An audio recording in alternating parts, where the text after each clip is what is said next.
Karibu mtazamaji wa Channel 10 Plus. Hii ni Plus Weekend. Mimi ni Witness Matiku na haya ni machache kati ya mengi tulionayo katika juma hili. Wiki hii Rais wa Jamhuri ya Muungano wa Tanzania Mheshimiwa Daktari Samia Suluhu Hassan amekabidhi gari mpya kwa mama wa aliyekuwa msanii wa filamu nchini Steven Kanumba, ikiwa ni sehemu ya maadhimisho ya kilele cha siku ya wanawake duniani.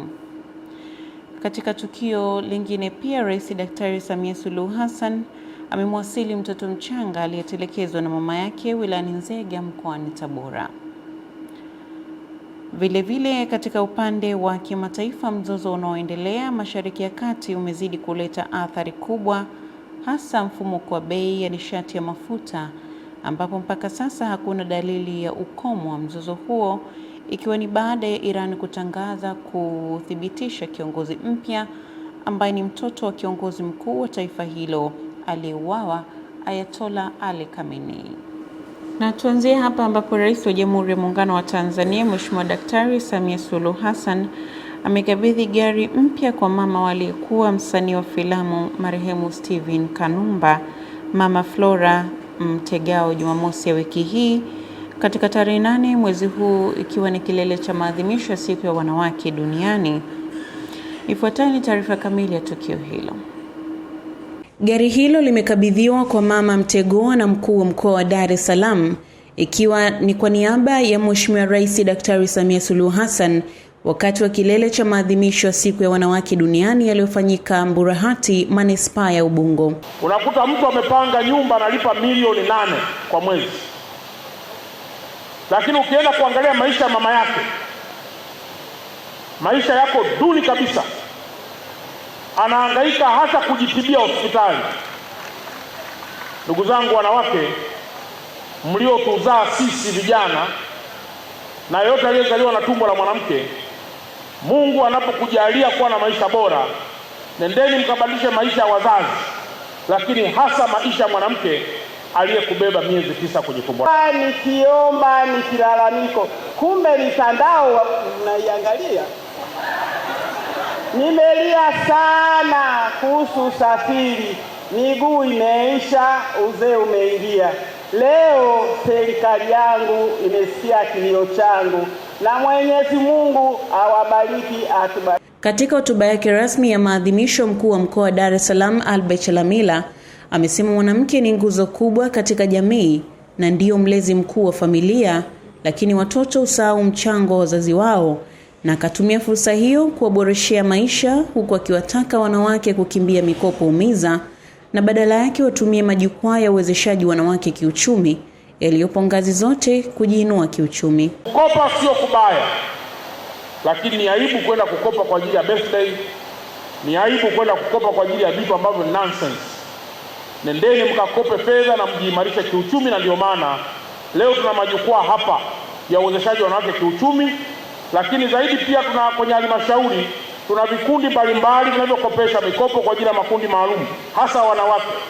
Akisoma risala kwa niaba ya wanawake wa mkoa wa Dar es Salaam, Susan Kayange ameyataja mafanikio yaliyopatikana kuwa ni wanawake walio wengi wamepatiwa elimu ya kuunganishwa na fursa mbalimbali zinazotolewa na serikali, pamoja na mikopo ya 10%, kuanzia mipango ya kifedha iliyowezeshwa kusajili vikundi mbalimbali vya kifedha, uanzishaji wa majukwaa ya kuwezesha wanawake kiuchumi kuanzia ngazi ya chini, pamoja na kuanzisha shule ya wasichana ya sayansi, huku akizitaja baadhi za changamoto zinazowakabili kwa sasa, ikiwemo ukosefu wa mitaji mikubwa kufuatia dhamana inayotakiwa na mzigo mkubwa wa kuhudumia familia.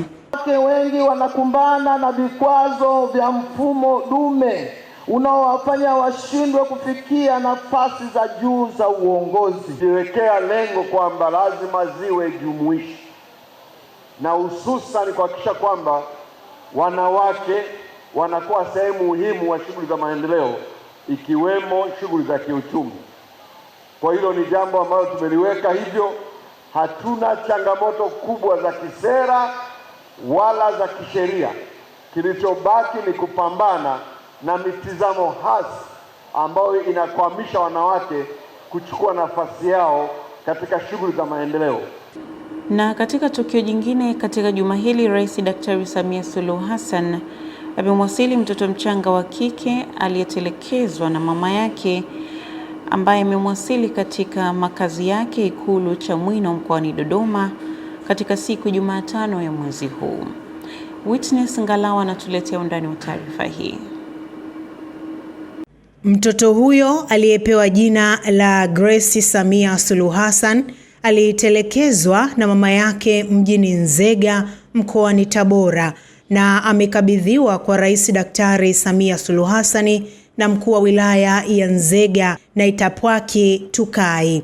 Akizungumza wakati wa kumkabidhi mtoto huyo, mkuu wa wilaya Tukai alisema mtoto huyo aliokotwa tarehe 17 Januari mwaka huu akiwa ametelekezwa katika eneo jirani na nyumba ya wageni ya Kasulu Nzega mjini.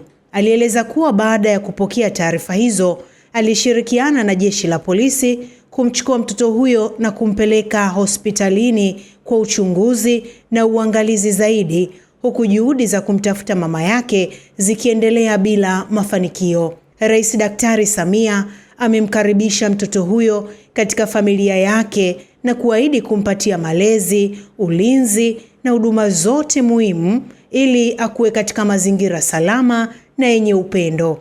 Katika mazungumzo yake, Mheshimiwa Rais amesema, wanaotupa watoto hawajui wanaolifanya. Kuliko kumtupa mtoto, ni afadhali umkabidhi katika mamlaka za kisheria au kituo cha kulelea watoto. Kila mtoto aliyezaliwa ni hazina na hatujui kesho yake. Mwisho wa kunukuu. Na sasa tuelekee mkoani Iringa ambapo wiki hii, siku moja baada ya kuripotiwa kwa tukio la kikatili la kubakwa na kuuawa kwa mtoto mwenye umri wa miaka 13, mkazi wa Isakalilo katika manispaa ya Iringa, linalodaiwa kufanywa na mtu ambaye bado hajafahamika. Mkuu wa mkoa wa Iringa Harry James amefika nyumbani kwa wazazi wa marehemu na kutoa pole. Hata hivyo, mkuu wa mkoa ameagiza halmashauri ya manispaa ya Iringa kudhibiti mara moja uuzwaji wa pombe za kienyeji majumbani ili kupunguza vitendo vya uhalifu na kulinda usalama wa watoto na wananchi kwa ujumla. Clement Sanga anatuletea undani wa tukio hili. Huzuni na vilio vya tawala.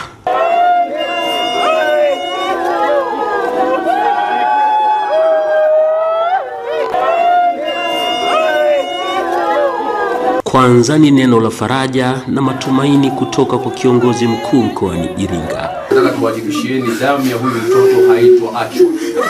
Serikali itashughulika na kila aliyeshughulika na matunda ya kazi yetu mtaiona. Jamii inaona uuzwaji holela na unywaji wa pombe za kienyeji hasa majumbani ni hatari, na hapa serikali mkoani Iringa inakuja na marufuku hii. Kuanzia leo ukikutwa na pombe za majumbani tunakudakia huko nyumbani kwako.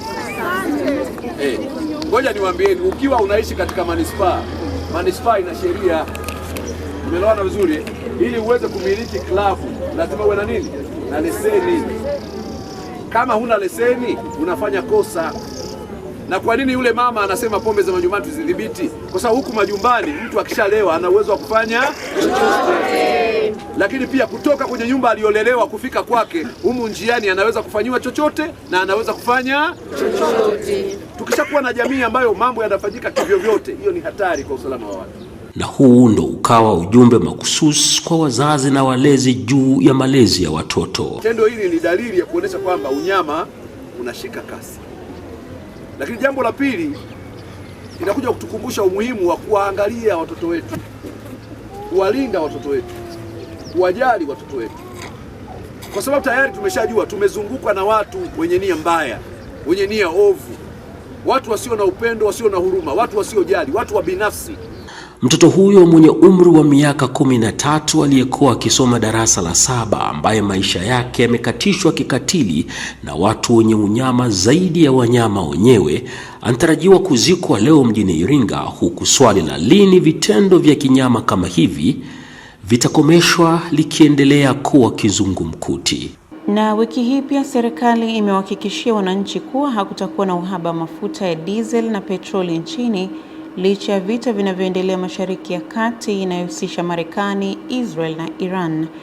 ikielekea kuwa hatari na ikisema kuwa serikali imechukua hatua za dharura kuweka akiba ya mafuta ya kutosha. Kutoka jijini Dodoma, Roda Simba anatusimulia taarifa hii. Kauli hiyo imetolewa jijini Dodoma na mkurugenzi mtendaji wa shirika la maendeleo ya petroli nchini TPDC, Bwana Musa Mohamed Makame, wakati akieleza utekelezaji wa majukumu ya shirika hilo katika siku 100 za Rais Dr. Samia Suluhu Hassan. Utaratibu wetu wa uingizaji wa mafuta huwa tunaagiza mafuta ya mwezi fulani, tunaagiza miezi miwili nyuma. Kwa mfano mafuta tunayotumia sasa hivi mwezi wa 3 tuliagiza Januari.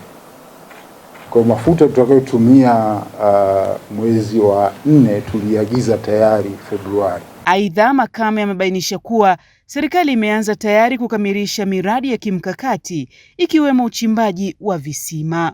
Tunasema tunachimba visima 3 katika eneo la Mnazi Bay. Tunachimba kisima, hivi 3 vyote ni vipya na tayari tumeshaanza na tunajua tunategemea kukamilisha ndani ya miezi 8 toka tumeanza. Wakati huo huo, serikali imewahakikishia Watanzania kuwa dawa za asili zinazotumika nchini zimesajiliwa na baraza husika na kwamba ni salama kwa matumizi ya binadamu endapo zitatumika kwa kuzingatia maelekezo yanayotolewa na wataalamu wa afya. Serikali kupitia Wizara ya Afya imeweka utaratibu kwamba dawa zote ambazo zinatumika, yani dawa za asili ambazo zinatumika nchini, zinahakikishiwa kwamba ubora na usalama wake unapimwa. Na sasa tuangazie mkoani Geita, ambapo wiki hii jeshi la magereza kupitia gereza la wilaya ya Chato mkoani Geita limeanza mkakati wa kuwafundisha baadhi ya wafungwa stadi za maisha ikiwemo kusoma, kuandika na kuhesabu kwa lengo la kuwajengea uwezo na kuongeza uzalishaji wa chakula ndani ya gereza hilo. Taarifa zaidi inaletwa na Mrisho Sadiki kutokea huko Geita. Mkuu wa gereza hilo ameeleza hayo baada ya mtandao wa polisi wanawake mkoa wa Geita kutembelea katika eneo hilo na kutoa mahitaji mbalimbali kwa wafungwa kama sehemu ya kuunga mkono juhudi za kuboresha ustawi wao. Leo tunalo jukumu la kumrekebisha mfungwa na mabusu kwa maana ya ulekevu. Leo ndani ya gereza letu hili tuna wafungwa na mabusu wapata 32 ambao tumefungua darasa la kuwafundisha KK 3.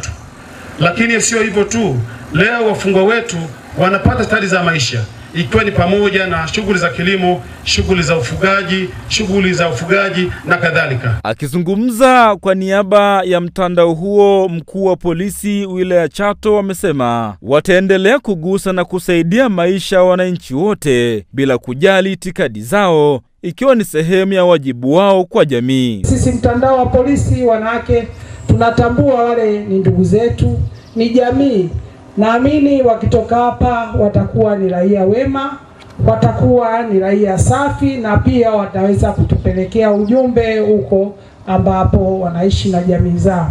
Kwa upande wake, kaimu kamanda wa polisi mkoa wa Geita Adam Maro amesema wanawake wamekuwa nguzo muhimu katika kukuza uchumi na kusaidia kutatua changamoto za uhalifu katika jamii. Uzalishaji wa mwanamke mmoja katika uchumi, kama wanatambuliwa vizuri, nchi inakwenda haraka sana. Lakini pia wanawake hawa ndio wanaokaa na watoto katika hatua za awali, kwa hiyo wanaweza wakawarithisha watoto utamaduni mzuri. Kwa hiyo ni vizuri tukatambua nafasi yao na uwepo wao ambao watatusaidia kwa kiasi kikubwa katika kubaini, kuzuia na kutanzua kero ya uhalifu. Na wananchi wa kijiji cha Tuliani kilichopo wilayani Handeni mkoani Tanga ambao wamelazimika kutembea umbali mrefu kufuata huduma za afya, hali ambayo imekuwa ikisababisha vifo kwa baadhi ya kina mama wajawazito pamoja na watoto wachanga, wameondokana na changamoto hiyo baada ya serikali kutoa shilingi milioni 50 kwa ajili ya kukamilisha ujenzi wa zahanati ya kijiji hicho. Na Ernest Mbezi anatueleza kwa undani taarifa hii.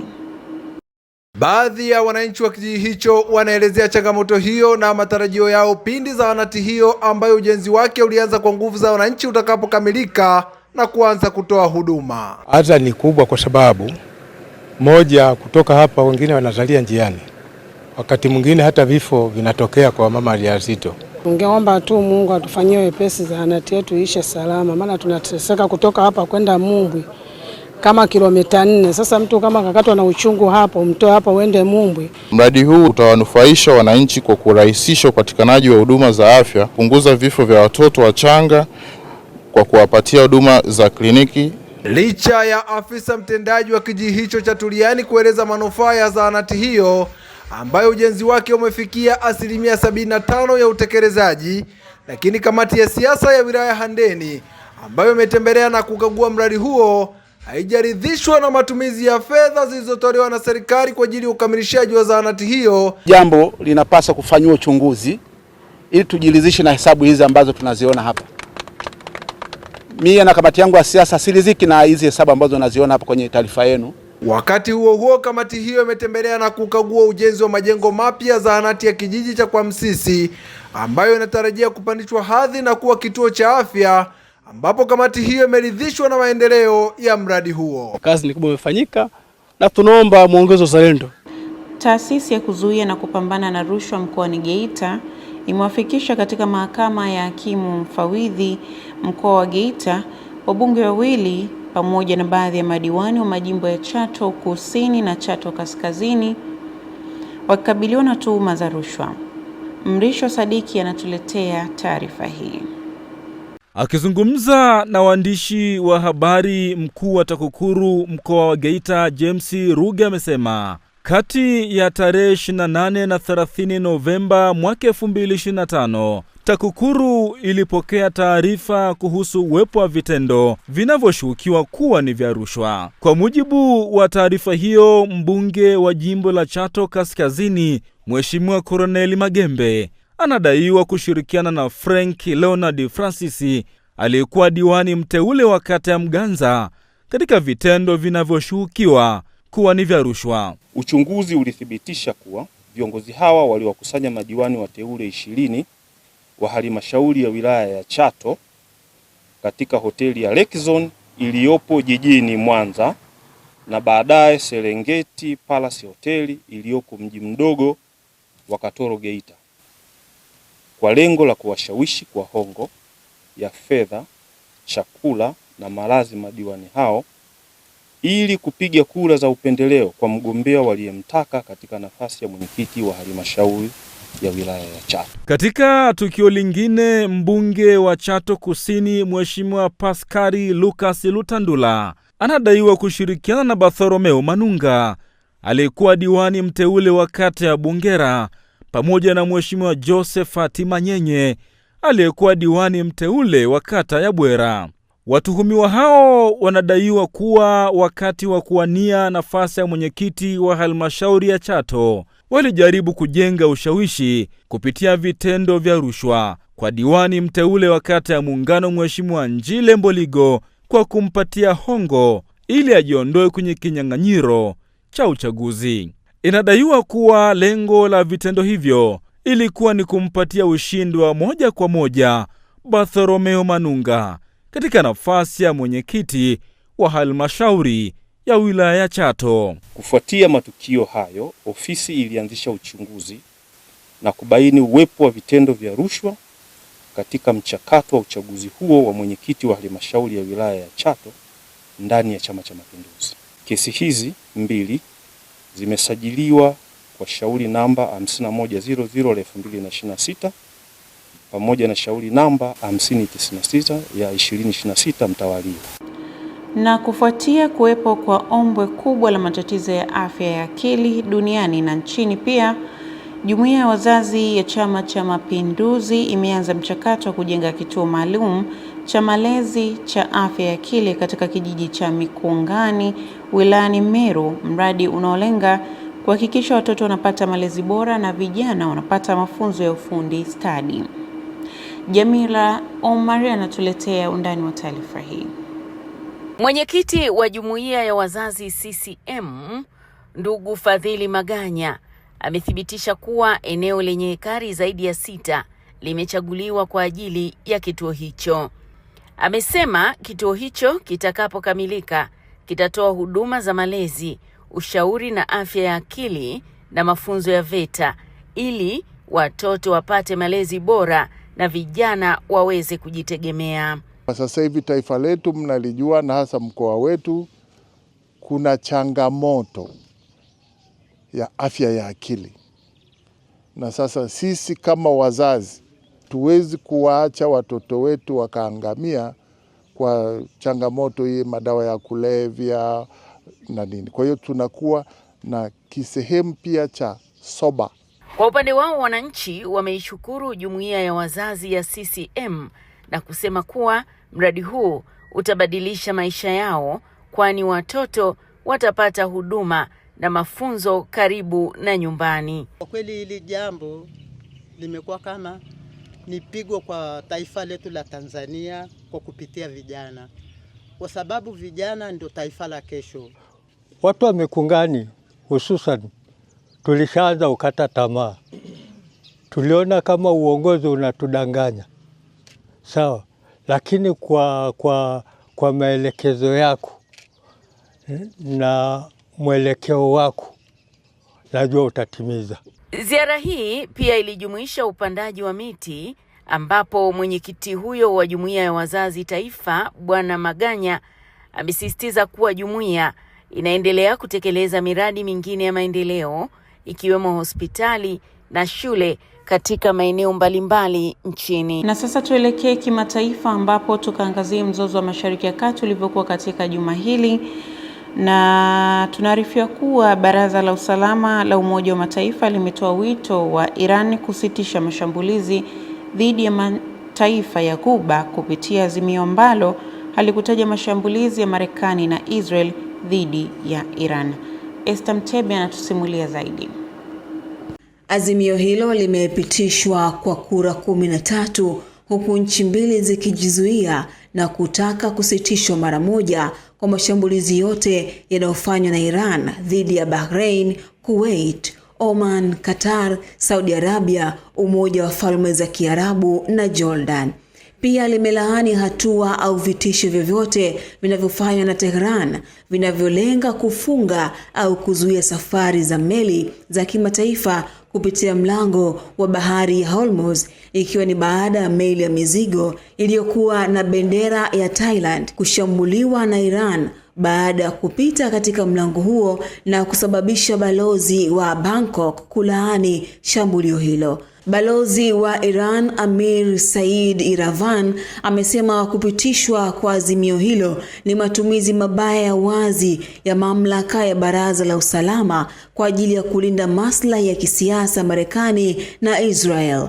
Wakati hayo yakiendelea, Marekani imeruhusu kwa muda uuzaji wa mafuta ya Urusi yaliyoko baharini baada ya bei za nishati kupanda kufuatia mashambulizi ya Marekani na Israel dhidi ya Iran ambayo yametumbukiza eneo la Mashariki ya Kati vitani. Hatua hiyo inamaanisha kulegeza kwa muda vikwazo vya kiuchumi dhidi ya Urusi, nchi ambayo imelengwa kutokana na uvamizi wake nchini Ukraine. Wizara ya Fedha ya Marekani imetoa tangazo hilo Alhamisi ya wiki hii likiidhinisha usafirishaji na uuzaji wa mafuta ghafi ya Urusi na bidhaa nyingine za petroli zilizokwama baharini. Waziri wa fedha wa Marekani Scott Bessent amesema idhini hiyo mpya inalenga kuongeza uwiano wa kimataifa wa upatikanaji wa mafuta yaliyopo, huku akisema hatua hizo ni za muda mfupi. Mpaka sasa vita vya Iran vimevuruga sekta ya nishati na usafirishaji duniani na kusimamisha shughuli katika mlango wa bahari ya Hormuz. Esther Mtebe, Plus Weekend kimataifa. Na kwa taarifa hiyo ya kimataifa kutoka kuangazia mzozo wa Mashariki ya Kati, tunaweka nukta ya Plus Weekend katika juma hili. Usikose kutufuatilia katika juma lijalo kujua yatakayojiri katika juma hilo pia. Mimi ni Witness Matiko.